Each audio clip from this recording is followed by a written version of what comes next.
బతుకమ్మ పండుగకు 10 రోజులు, దసరా పండుగకు అట్లనే దీపావళి పండుగకు నడిమిట్ల ఏదన్నా వెకేషన్ ఉంటే ఏం చేస్తాం?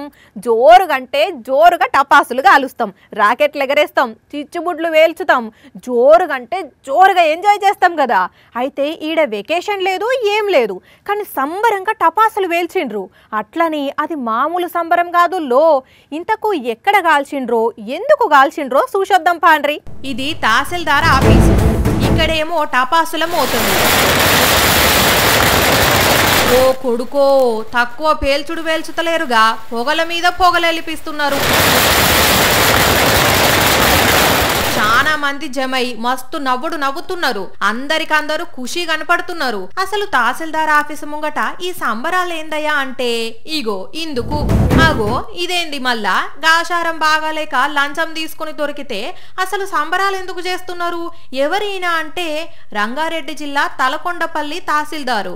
మరి ఈయన గొప్పదనం ఏందో, అసలు ఎందుకు ఏసీబీకి దొరికిండో, ఇట్లా సంబరాలు చేయడానికి గల కారణం ఏందో పూసగుచ్చినట్టు ఈ అన్న చెప్పుతాడు. ఈనుండ్రి. అందరి దగ్గర డబ్బులు వసూలు చేసుకుంటూ అవినీతికి పాల్పడ్డది. ఈ రోజు ఏసీబీ అధికారులు వచ్చి ఈ తహసీల్దార్ను పట్టుకోవడం చాలా సంతోషకరం. విన్నారు కదా, ఇదట ఈ తహసీల్దారు బాగోతం. తల్లి పేరు మీదున్న భూమిని కొడుకులు మ్యూటేషన్ చేయించుకుందామని ఆఫీస్కు పోతే పైసలు ఇస్తేనే పని అవుతుంది, లేకుంటే పేపరు టేబుల్ మీదికి రాదు అనేసరికి 10,000కు బేరం కుదిరిండ్రట. అటెంక ఏసీ బోళ్ళు ఎంటర్ అయితే ఏం జరిగింది సార్? మాకు సమాచారం ఉంది ఇట్లా ఇక్కడ అవినీతి జరుగుతుందని చెప్పేసి, దానికనే ఇక్కడ దృష్టి పెట్టినాము. ఏసీ బోళ్ళ లిస్టులనే పేరు నమోదు చేసుకున్నాడంటే ఇంత లంచగొండో అర్థం చేసుకోండ్రి. లచ్చలకు లచ్చాలు జీతాలు తీసుకుంటా మరి ఎట్లా లంచాలు అడగబుద్ధి అవుతుందో తెలియదు గాని ఇప్పటికైనా జర మారి పబ్లిక్ కు సేవ చేయండ్రి. ఎంఆర్ఓ గారు ఏమంటున్నావు? సరేనా?